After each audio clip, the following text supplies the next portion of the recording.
Bom dia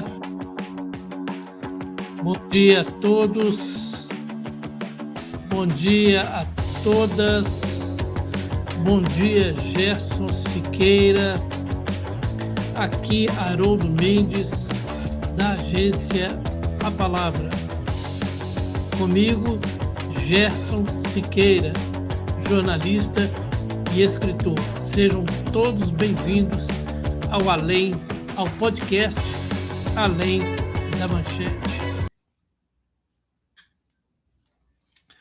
Bom, pessoal, hoje a gente vai discutir algumas coisas que aconteceram durante a semana aí e queremos trazer para vocês uma reflexão bastante significativa para o momento que nós estamos vivendo. A gente vai falar sobre a reunião do pré-candidato à presidência Flávio Bolsonaro, senador Flávio Bolsonaro, com embaixadores.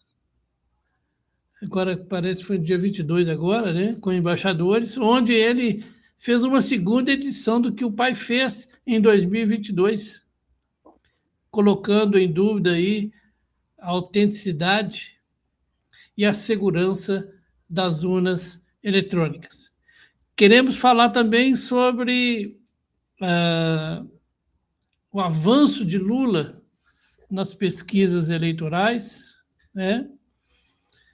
E sobre a possibilidade do Lula ganhar as eleições e nós termos aí mais 4 anos de governo Lula. Será bom ou será ruim para o Brasil? E aí, Gerson, como está? Bom dia a todos do Além da Manchete. Bom dia, Haroldo. É uma grande alegria estar aqui novamente. Enorme satisfação. Estar ao seu lado é sempre uma honra. A honra é toda minha. Então, Gerson, como que você vê aí essa reunião que o senador Flávio Bolsonaro, pré-candidato à presidência, teve aí no dia 22 com os embaixadores, e ele repetindo o pai. Eu até escrevi um artigo no site da agência Palavra, tal pai, tal filho, né? Ele colocando em dúvida aí a segurança das urnas eletrônicas. E o pior, não bastasse isso, ele também produziu uma fake news, uma mentira, uma notícia falsa, dizendo que as urnas eletrônicas brasileiras têm a mesma origem das urnas eletrônicas venezuelanas, o que é uma grande mentira, porque as urnas brasileiras são fabricadas aqui no Brasil e é uma criação dos próprios brasileiros. E aí, o que você acha disso? Bom, Haroldo, vamos fazer aí um replay, né? Vamos fazer um replay. Na ocasião que o Lula ganhou, que o então candidato Lula ganhou, né? Hoje presidente, o próprio Bolsonaro, né? O próprio Bolsonaro questionou a validade das urnas, né? Questionou a validade das urnas. Ele não se conformou com a derrota e, então, recorreu a esse expediente pouco significativo, né? Até porque foi deixado em aberto, o próprio Exército fez auditoria das urnas, você lembra que o Exército fez auditoria nas urnas e não constatou nada de irregular, né? Não constatou nada de irregular. Portanto, o ex-presidente Jair Bolsonaro, ele apresentou uma falácia, né? Fica aqui também o descarte, Haroldo, fica esse lembrete também, que o próprio Jair Bolsonaro, nas eleições passadas, ganhou com urnas eletrônicas. Então, não tem nenhuma substância ele dizer que novamente o filho, né? E o filho agora, o seu sucessor, vamos dizer assim, apresentar essa desculpa, que as urnas eletrônicas são falsas. Né? Então, não tem nenhum, né? Não tem nenhum argumento, não tem amparo. Agora, então, o senador Flávio Bolsonaro, candidato à presidência da República, alegar a mesma coisa. Né? Isso é tudo falácia, tudo não tem razão de ser nenhuma as alegações dele. Ô Gerson, eu queria aqui reportar aos nossos seguidores que nos acompanham aqui no Além da Manchete. Pois não. Eu trabalhei como presidente de sessão eleitoral por mais de 10 anos, uns 15 anos, aqui em Belo Horizonte. Muito e bem. Eu posso te garantir, tá? Estou dando a minha palavra como quem viveu essa realidade, de que as urnas eletrônicas são 100% seguras. Muito e bem. Vou explicar por quê. Primeiro, elas não têm conexão com a internet. Não tem como um hacker entrar lá e bagunçar o negócio. Não tem jeito. Tá? Quando você liga a urna eletrônica para iniciar a votação, você precisa emitir o que é chamado de zerésima. É um relatório produzido pela própria urna de que não tem nenhum voto lá dentro. Tira-se a zerésima. Ao final da eleição, quando o presidente da mesa, da sessão, eu fazia esse trabalho, eu era presidente da sessão, ele, então, tira o relatório com várias cópias, parece-me que são 5 cópias, de todos os votos que foram computados lá, coloca num pendrive que fica lá, coloca num pendrive que vem lacrado do TSE, e tudo isso monitorado e escoltado pela Polícia Militar. E aí você imprime esses relatórios e entrega esses relatórios para os representantes dos partidos, tá? E cola um relatório na porta da sessão, para quem quiser ver.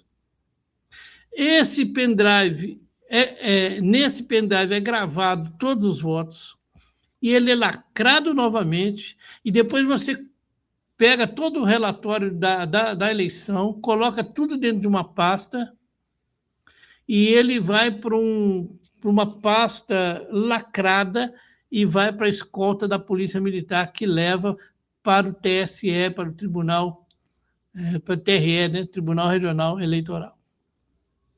Não tem como fraudar, é impossível fraudar. Isso aí é uma falácia, tanto do pai do Flávio quanto do Flávio. E o mais absurdo, né, é que eles nunca reclamaram de serem eleitos. O Flávio é senador, ele foi eleito senador pelas urnas eletrônicas. O pai foi presidente da República pelas urnas eletrônicas. Então, eu só acrescentaria quando eles perdem a eleição? Eu só acrescentaria o seguinte, a título assim meio cômico, né? O Flávio está sendo contaminado pelo efeito Argentina, né? O efeito Argentina, ele não aceita a derrota de jeito nenhum. Efeito Trump, né? O efeito Trump, o efeito Argentina. Agora, a Argentina, né? Está promovendo distúrbios em tudo quanto é lugar, até na própria Buenos Aires, que não sabe perder. O Flávio Bolsonaro, com certeza, está contaminado pelo efeito Argentina. A extrema-direita não sabe perder, né? Essa é a realidade, né? Eles são autoritários, né? Eles querem dominar, né? Eles não sabem conviver com o diferente, eles querem padronizar, eles querem um Brasil robotizado, né? Onde as pessoas todas pensam iguais, né? Onde o conceito de família é único, entende? Onde não há nenhuma opção diferente da que é imposta aí pela sociedade. Então é um negócio meio absurdo, né? O que esses caras fazem aí, né? Eles têm uma dificuldade em lidar com o contraditório, né? Eles têm uma dificuldade tremenda, Haroldo, de lidar com o contraditório. E numa democracia, né? Democrátios, né? Poder exercido pelo povo, poder para o povo, né? Democrátios, democracia, democrátios. Eles têm dificuldade para lidar com essa democracia. A democracia deles é diferente, né? Eles não aceitam o contraditório. Realmente é difícil. Bom, vamos caminhar aqui, Gerson. Essa questão aí do Flávio, todo mundo está vendo aí, né? A campanha do Flávio, a pré-campanha, né? Está desmoronando, né? Está arrebentando, ele está assim se esboroando, vamos dizer assim, né? Eu diria mais assim, num figurativo, né? Ele está quase caindo num precipício, quase caindo, despencando para o precipício. O Valdemar Costa Neto, presidente do PL, falou essa semana aí que o Flávio, quando foi indicado pelo pai, que o Flávio não está preparado para a campanha. E, de fato, não está. Ele fica falando um monte de bobagem por aí, cometendo gafes e mais gafes, né? E ele é um prato cheio para o Lula, né? Porque o Lula vai deitar e rolar, ele vai ganhar no primeiro turno. É verdade. Ele está dando munição para o adversário. A primeira munição que ele deu para o adversário, né? Foi aquele encontro com o Varcaro, né? Que foi amplamente divulgado. A partir daquilo ali, a coisa a partir daquilo ali, ele caiu. O Flávio, a partir daquele encontro com o Varcaro, que ele não explicou direito, né? Ele caiu de paraquedas. E por falar em Lula à frente e que Lula possivelmente ganhará no primeiro turno, eu gostaria de saber a sua opinião, Gerson. O que você acha? Se o Lula ganhar, o que é bem provável, né? Mais 4 anos de governo Lula, na idade que o Lula está, o presidente mais velho, né, da história do Brasil, podemos dizer isso. O que você acha de mais 4 anos com o Lula no poder? Bom, eu já falei isso na nossa última live, no nosso último podcast, né? O seguinte, que o Lula tem uma disposição boa, né? Segundo se diz, na sua própria assessoria, ele está bem de saúde. Só o que resta agora é o seguinte, né? Ele vai aguentar mais 4 anos? Tomara que aguente. Agora, no novo governo, né? Corre o risco de o Lula não ter representatividade nem no Senado, nem na Câmara. O Lula vai ter que fazer um novo ministério, tá? Não um ministério por amizade, por afinidade, mas por meritocracia. Esse novo ministério vai ter que ter meritocracia e um cargo técnico, né? Você veja aí o próprio ministro da Defesa, né? Um camarada que não está preparado para exercer um cargo de ministro da Defesa, o José Múcio. Ele não é um militar de carreira, ele é um político. Então, eu acho que precisa um critério mais técnico nos ministérios do Lula a partir de agora. Senão, corre o risco de naufragar. Gerson,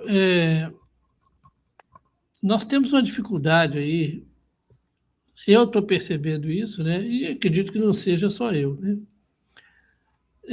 Nós não temos candidatos à altura para concorrer às eleições presidenciais. Além de Lula e algum membro da família Bolsonaro, a polaridade continua, né? Ela não acabou, ela continua, né?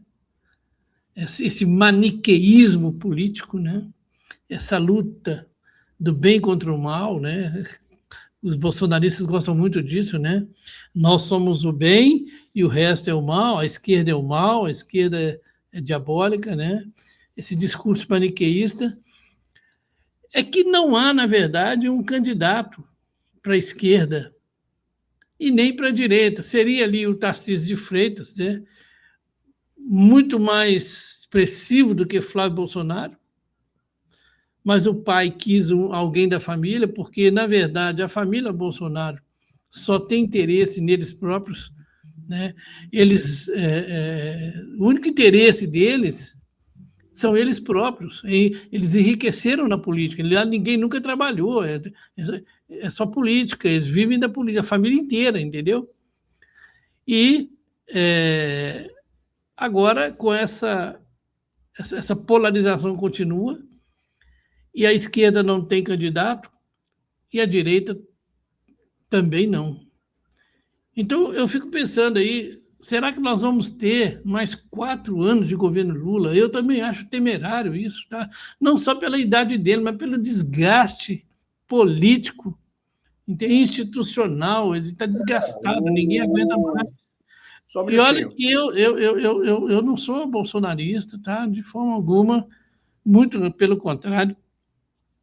Não, raramente voto na direita, entendeu? Sempre observar o seguinte, é interessante observar o seguinte, o Além da Manchete é um programa jornalístico apartidário.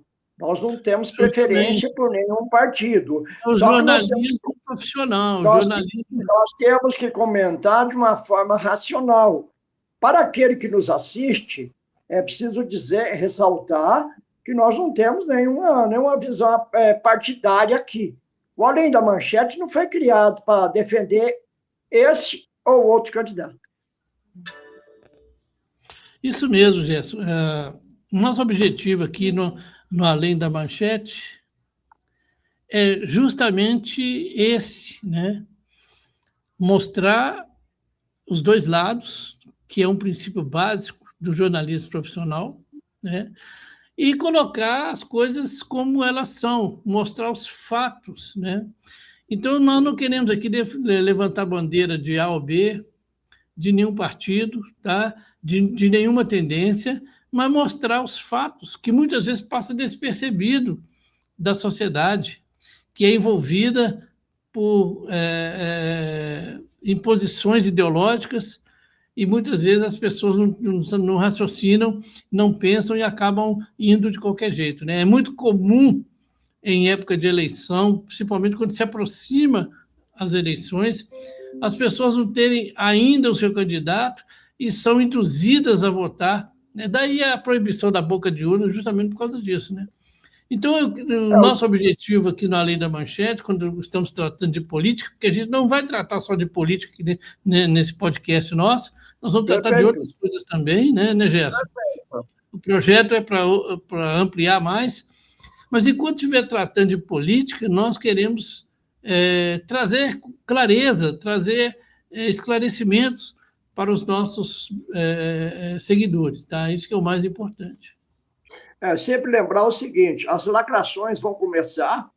Eu quero até lembrar para vocês que seguem o Além da Manchete. Eu mesmo sou suspeito para dizer isso. Eu tenho sido perseguido nas redes sociais de uma maneira tão leviana, pessoas me xingando, lacrando. Eu tenho sido perseguido de uma forma brutal, viu? É bom ressaltar isso, mas isso não me incomoda, não me incomoda de maneira nenhuma, né? Eu sou partidário da verdade, então todos aqueles que são partidários da verdade, né, eles vão ser perseguidos. Isso aí é ponto pacífico.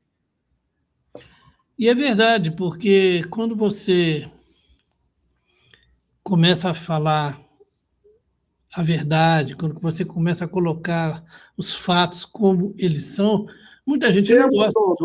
O tempo todo. Muita gente não gosta. Gerson, nosso tempo está se esvaindo, né? Essa live nossa terá apenas 20 minutos, né? E a gente falta aí 1 minuto, um pouquinho, para a gente fechar, né? Eu queria que você deixasse aí suas considerações finais sobre esse assunto. Veja bem, né? Eu vejo lá na ponta, na outra ponta, eu vejo o seguinte, eu vou citar aqui uma grande frase do Umberto Eco, né? Você já ouviu falar dele? Ensaísta italiano, filósofo, professor Umberto Eco, já desaparecido, Sim, né? sim, sim.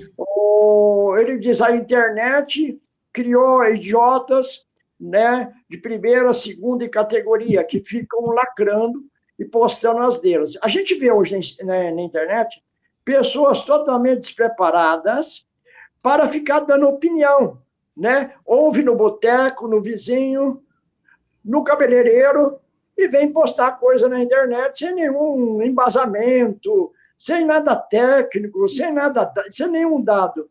O Humberto Eco foi magnífico, né? Nessa A frase dele. internet deu voz para muitos idiotas, né? A internet possibilitou a vinda de muitos idiotas. É Você vê verdade. aí um monte de gente. Futuramente nós vamos falar sobre os influenciadores digitais, que com certeza vai dar muito pano para manga, né? É um exemplo disso. Mas eu quero deixar isso para um tema de um próximo episódio. Nosso próximo, no próximo episódio do Além da Manchete, a gente vai falar sobre mídia social, né, rede social e jornalismo profissional. Acho um tema muito importante para a gente discutir aqui, porque muita gente é influenciada pelas redes sociais e deixa de ouvir e prestar atenção no jornalismo profissional, né, que é bem diferente e cada coisa no seu lugar, né? Gente, queremos agradecer a presença de todos que nos acompanham, tá? Hoje ainda irá ao ar esse nosso podcast, tá? Fique antenado no Além da Manchete, tá? Eu sou o jornalista Haroldo Mendes, diretor da agência A Palavra. Você nos encontra no nosso Instagram, A Palavra BH, tá? E também no Facebook, A Palavra BH. E breve, né, Gerson, estaremos também transmitindo Além da Manchete pelo TikTok. Fique antenado conosco. Muito obrigado pela sua presença e desejamos para vocês um abençoado sábado e um fim de semana na presença de Deus. Um grande abraço a todos. Antes de encerramento, nós pedimos a todos que nos seguem para compartilhar. Compartilhe nosso trabalho nas redes sociais, que é muito importante para nós. Isso, e a cada semana um tema relevante. A cada semana um novo conteúdo. Fiquem com Deus. Grande abraço, Haroldo. Abençoado sábado. Amém.